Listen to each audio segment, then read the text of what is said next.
Good morning and welcome to the Morning Report. My name is Willie Lawson. I trust that you are well this glorious. It's Thursday. Thursday. Um, I did not watch the debate.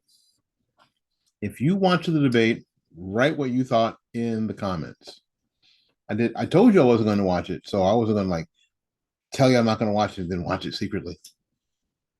Um, no, I think that my friend Paul watched it, and we'll ask him. You can go to paulswanson.com, paulswanson.com, or the swansonreport.com. That's what it is, swansonreport.com. He changed it. It's either one of those. I'll find out for you by the end of the program. But um, and I'm sure that he has some comments on it for sure. And then maybe we can get him to comment on it next week. Come on the program here and talk about it next week.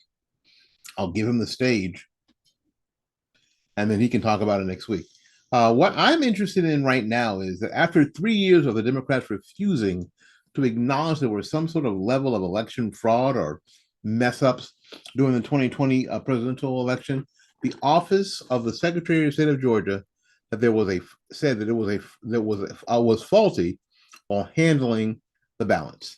The admission came after Republican Representative Marjorie Taylor Greene, who all we know is a little, she's special, accused Floyd County, Georgia, of botching the ballot process after her ex-husband, Perry Greene, showed up to vote, and he was told that he had already voted by absentee ballot, despite not even requesting an absentee ballot.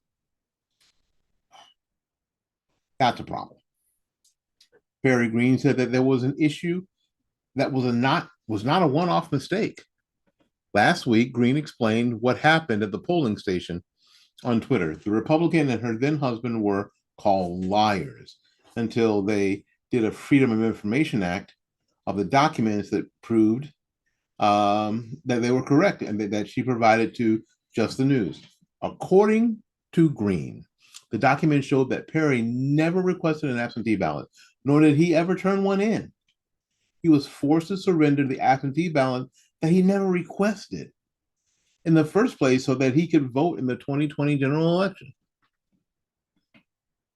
Now, Mike Hansinger, a spokesman for the Georgia Secretary of State's office, is admitting that there was fault with the ballots that year. Audit log from the voter registration system show that a county worker took action to issue a ballot for the voter at 4:03 p.m. on October 23rd, 2020. They subsequently canceled the ballot. Then 5 minutes later, at 4:08 p.m., they issued another ballot to the voter, successfully checked in the voter to allow him to vote in person, vote advance in person, Hansinger said, blaming the incident, of course, on an anonymous poll worker.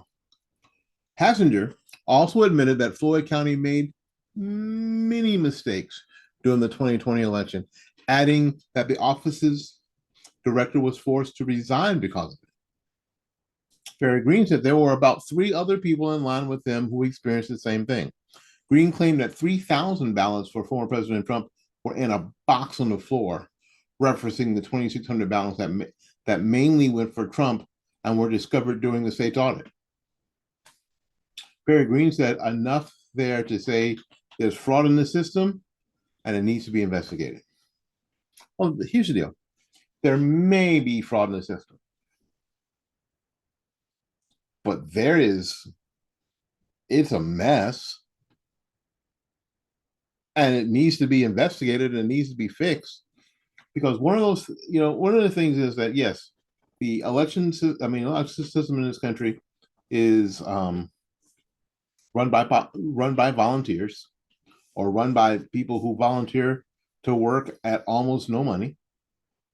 They are not professionals. So mistakes can be made. And I think that I understand that mistakes can be made. But anymore, because of the level of distrust and mistrust of government, because government doesn't deserve your trust, that when these things happen and they get found out, Investigations need to happen.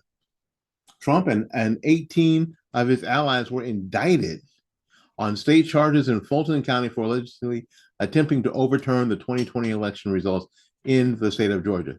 Democrat District Attorney Fannie Willis issued arrest warrants for all defendants, but gave them until Friday to voluntarily surrender. Why? Well, the idea is that they were saying that that there was some problem with the election. There was fraud. There was malfeasance, and because they said that, they are being charged with trying to overturn the results of the election. He had arrest warrants issued for them. Taylor Greene tweeted, the information showed that, in fact, Perry never requested an absentee ballot, never turned one in, and was forced to surrender an absentee ballot he never requested and never filled out and never turned in so that he could vote in person in the general election in 2020. It's crazy. The fraud was in the Secretary of State's website. It showed an absentee ballot that had been turned in his name, but he had never turned in. Who turned the absentee ballot in Perry's name? Who typed in the the Secretary of State system? What happened to that absentee ballot after he then voted in person on another ballot? I heard from people all over Georgia that said the same thing happened to them and happened to all those fake absentee ballots. What happened to them? We have never received an explanation from the Georgia Secretary of State, and Perry and Brad Raffensperger used to be friends, and they were even in a men's Bible study group together years ago. You think Brad would pick up the phone? So actually, Governor Kemp, there were many problems in our Georgia election in 2020.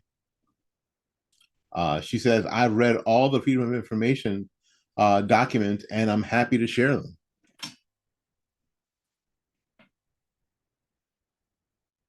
You know, that's the deal. Twitter fact checker says what MTG is not telling you is this. Walter Jones, a former communication manager from the Secretary of State's office, said earlier this year that there were 4 complaints from Floyd County voters about absentee ballots in 2022, but no violations, such as persons voting twice by mail. Okay. That's anecdotal. The idea is, okay, so there were 4 complaints, but there are no violations. How do you know? See, it misses the point. The point is that these things happened, and there is so much distrust and mistrust of the system. You got to get to the bottom of it, even if you don't think there's anything there. You can't just offhand say, conspiratorialists, Trumpsters. You can't. You have to dig in. You have to dig in. Don't you? Don't you? I think so too. All right, we're going to I wanted to circle back to this subject. Please don't get sucked in by this air of inevitability that is trying to be built. And it's trying to be built primarily by the Trump campaign and his supporters. Him not showing up at this debate, although I didn't show up, but it's kind of a dick move. And I'll say that again, it's kind of a dick move. The dick move because it is saying that he is taking his voter base that he says he holds dear, he's taking them for granted. They're going to vote for me anyway. I don't have to talk. I don't have to say anything. I don't have to convince another person one single thing. Which is kind of dangerous, really, because unfortunately, Mr. President, you certainly do. You certainly do. The first thing you have to convince me is that if the 2020 election was stolen, what have you done? What could you get done to make sure that the 2024 election is not stolen? Otherwise, this is some exercise in futility. What have you done? Who have you sued? Who's been arrested to ensure that it doesn't happen again? So far, nobody. And if you needed a platform to talk about it, tonight's quote debate end quote would have been a perfect thing.